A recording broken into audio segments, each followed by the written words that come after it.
शुरुआत आपको करनी होगी। आप घर को बहुत अच्छी तरह से सुधार सकती हो कि जब बच्चा पैदा हो।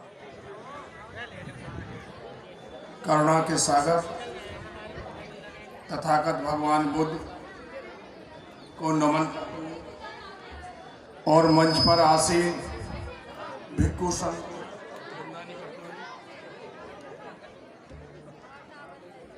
परम पूज्य बाबा साहब डॉक्टर भीमराव अंबेडकर जी को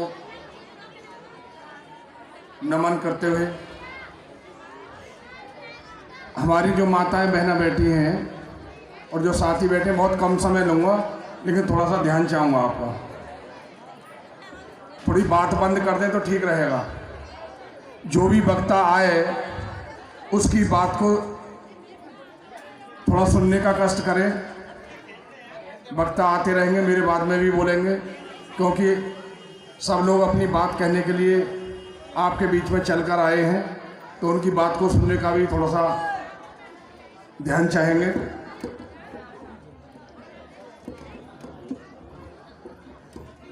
यहाँ पर उपस्थित सभी हमारे प्रबुद्ध समाज के साथियों, बुजुर्गों और हमारे माता बहनें और विशेषकर सलग्मा के सभी हमारे नए पुराने साथी, सभी का मैं आभार व्यक्त करता हूं। साथियों, सलग्मा जो गांव है हमारा, ये काफ़ी पहले से जागरूक गांव है और इसके आसपास के जो गांव हैं, चाहे वो अंधेरा रहा हो, बजेड़ा रहा हो, और भी काफ़ी गांव अड़ोस पड़ोस के हैं, तो यहाँ पर मिशन से संबंधित काफ़ी जागरूकता पहले से रही है। थोड़ा भैया बात थोड़ा सा बात ना करें तो ठीक है। तो ये चाहे बाबा साहब के मिशन का मामला रहा हो, चाहे राजनीतिक क्रांति का मामला रहा हो, सलग्मा के काफ़ी साथी लोग मेरे साथ रहे हैं। यहाँ के लोगों ने मिशन में बहुत बढ़ चढ़ करके हिस्सा लिया है। जब राजनीतिक आंदोलन का उदय हुआ, बहुजन समाज पार्टी बनी और बहन जी का कार्यक्रम जहांगीराबाद में लगा था, तो उस समय में पढ़ता था तो वो सलग्मा के ही क्रांतिकारी लोग थे जो बहन जी को मंच तक तलवारों के साए में ले गए थे। ये मैं उस कार्यक्रम में मौजूद था, मैंने देखा। तो सलग्मा जो गांव है, ये हमारे प्रेरणा स्रोत गांव है। ऐसे गांव जिले में गिने चुने गांव हैं जहां से भगवान बुद्ध बाबा साहब की विचारधारा को फैलाने का, क्रांति का काम जिन लोगों ने किया है। मेरा भी गांव इसी अनूपशहर ब्लॉक में पड़ता है, जयरामपुर गांव है, बहुत छोटा सा गांव है। तो यहाँ के जो उस समय काफ़ी लोग थे, वकील थे और भी काफ़ी लोग थे, उन्होंने जन जन तक गांव-गांव में मीटिंग करके धम्म और मिशन के काम को फैलाने का काम किया। और उसी का आज परिणाम है कि हमारे बीच में से हमारा एक छोटा भाई कमल सिंह, मेरी फ़ोन पे तो बात होती रही, लेकिन मुलाकात काफ़ी दिन बाद हुई, करीब मेरे हिसाब से 8-10 साल हो गए होंगे।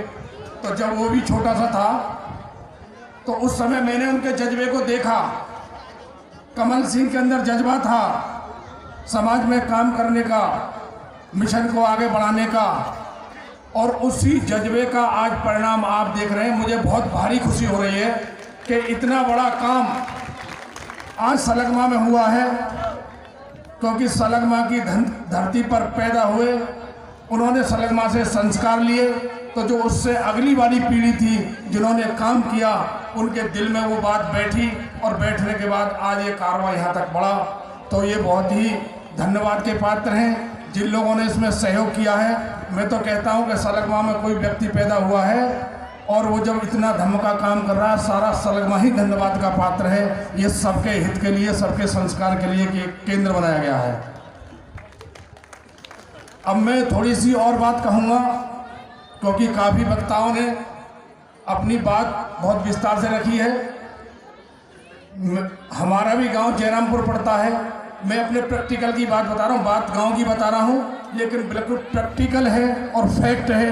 अगर आप उस पर चलोगे तो उसका रिजल्ट निश्चित आएगा। हमारे गांव में भी 3 बीघा ज़मीन गांव के अंदर थी।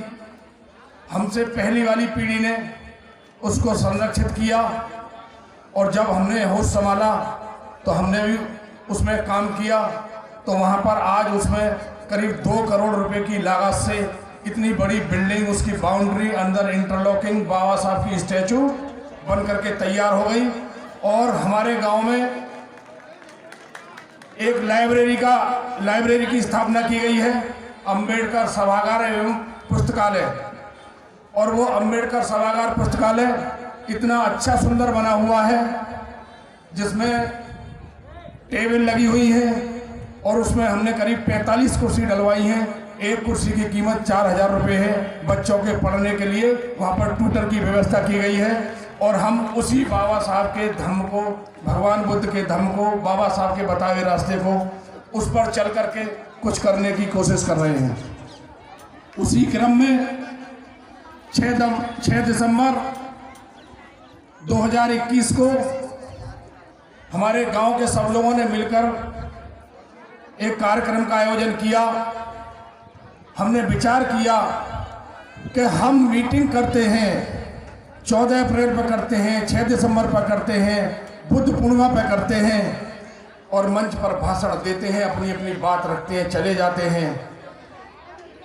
उस दिन तक तो जब तक हम सुनते हैं, वो बात हमारे जहन में काम करती है कि आज हम बाबा साहब की मीटिंग में गए, लेकिन जैसे ही हफ्ता जब बीत जाता है तो हम पुराने कर्म कांड में पुनः उसी में लग जाते हैं, उसी रास्ते पर चलने लगते हैं। हमने ये जो अनुभव किया कि इसमें कैसे बदलाव किया जाए, तो उस बदलाव के लिए हमने अध्ययन किया, सोचा कि जैसे किसी चीज़ को अगर हम किताब में पढ़ते हैं तो बहुत कम लोग पढ़ पाते हैं, और उन पढ़ी हुई बात को जब हम बताते हैं बहुत कम लोगों को बता पाते हैं। हर आदमी किताब का अध्ययन नहीं कर पाता। तो इसको हम कैसे आदमी के दिमाग तक पहुंचाएं, इस मिशन की बात को कैसे उसके दिमाग में संरक्षित करें, तो उसके लिए हमने 3 दिन की बुद्ध कथा का आयोजन करवाया। 6, 7, 8 दिसंबर को 3 दिन की बुद्ध कथा का आयोजन किया। सूरज राही जी को बुलवाया, और उसमें आसपास के लोगों ने भी भाग लिया। मेरे गांव की तमाम महिलाओं ने भाग लिया, पुरुषों ने भाग लिया। और उस बुद्ध कथा में 3 दिन की में इतना आनंद आया कि मैंने अपने जीवन में कभी इतने आनंद की अनुभूति नहीं की। हमने सारा काम छोड़कर 3 दिन कथा को सुना, और जब कथा खत्म हो गई तो मेरे गांव की महिलाओं ने कहा, जब 2 दिन बीते, 2 दिन के बाद में उन्होंने जितना भी घर में अट सट जो पुरानी व्यवस्था थी उसको निकालकर अपने बाहर कम से कम आधे से ज़्यादा परिवारों ने फेंक दिया। जब उन्होंने वो फेंक दिया, और उन्होंने फिर हमसे कहा कि ये रास्ता तो हमने बंद कर दिया, छोड़ दिया, अब आगे को धम्म में कैसे जीवन जिया जाएगा, इसकी प्रक्रिया क्या है, इसकी जगह पर दूसरा इसका अल्टरनेट क्या है, वो अब हमें बताया जाए। तो हमने कहा भाई बात इनकी बिल्कुल सही है। यहाँ हमारी महिला बैठी भारी संख्या में, उनका मैं ध्यान चाहूँगा। तो जब उन महिलाओं ने इकट्ठा होकर, मैं जब गांव में पहुंचा तो उन्होंने ये बात रखी, तो मैंने इससे अंदाज़ा लगाया कि बुद्ध कथा का प्रभाव उनके दिमाग पर हुआ। वो क्यों हुआ? जैसे आप किसी अदर कास्ट के व्यक्ति से या अपने समाज के व्यक्ति से या बालक से भी पूछोगे, गांव में परंपरा चली आ रही है, बहुत पुरानी, शहरों में परंपरा चली आ रही है कि प्रत्येक वर्ष रामलीला होती है। रामलीला को कभी किसी व्यक्ति ने किताब में नहीं पढ़ा, लेकिन उसका मंचन किया है, आंखों से देखा है, तो हर आदमी बता देता है कि राम की कथा क्या थी, बता देते हैं नहीं। इसी तरह से हम अपने इतिहास से अनभिज्ञ हैं और उस इतिहास की जानकारी वो मंचन के माध्यम से, कथा के माध्यम से, नाटक के माध्यम से ज़्यादा प्रभावशाली रूप से अपने समाज में स्थापित की जा सकती है, लोगों के दिमाग में बैठाई जा सकती है। ये मैं बिल्कुल प्रैक्टिकल बात बता रहा हूँ आपके लिए। ये मैं इसलिए कह रहा हूँ कि जगह जगह अपने अपने गांवों में जहाँ जहाँ हम संघ से जुड़ गए हैं, बुद्ध धम्म की विचारधारा से जुड़ गए हैं, तो हम लोगों को अपने अपने गांव में 2 दिवसीय, 3 दिवसीय, 5 दिवसीय, 10 दिवसीय कथा कराएं, बाबा साहब का इतिहास महिलाओं तक, बच्चों तक पहुंचाएं और भगवान बुद्ध के इतिहास को बच्चों तक पहुंचाएं। तो जब उनके दिमाग में ये बैठ जाएगा तो इसमें बहुत जल्दी क्रांति हो जाएगी। अब उसके बाद में मैं जो हमारे गांव में जो हो रहा है उसका मैं, क्योंकि टाइम की कमी है, 2 सेकंड में बता के बात खत्म करूंगा।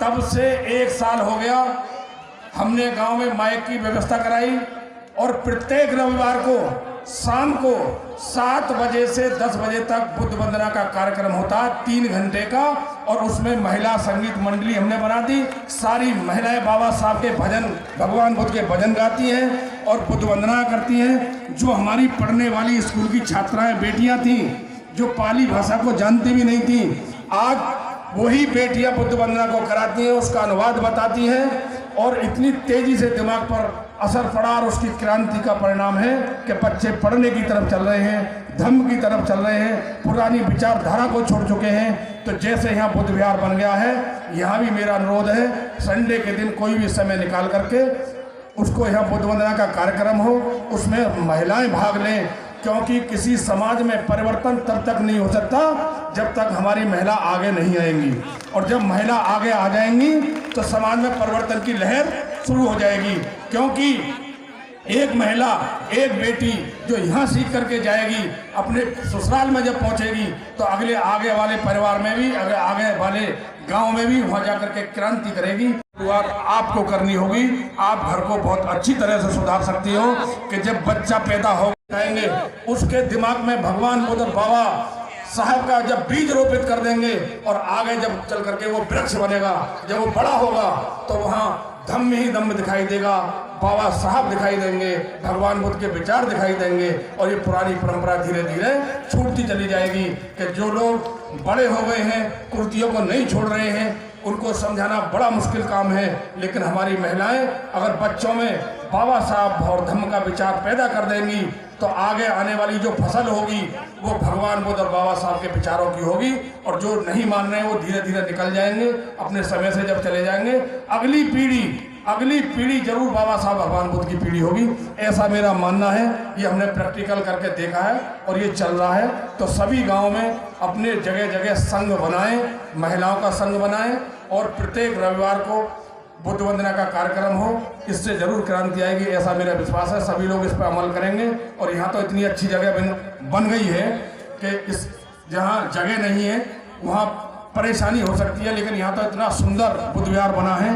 अब तो कोई अगर ज़रूरत है तो आपको अच्छे विचारों से जुड़ने की है। इन्हीं बातों के साथ मैं अपनी बात समाप्त करता हूँ। जय भीम, नमो बुद्धाय।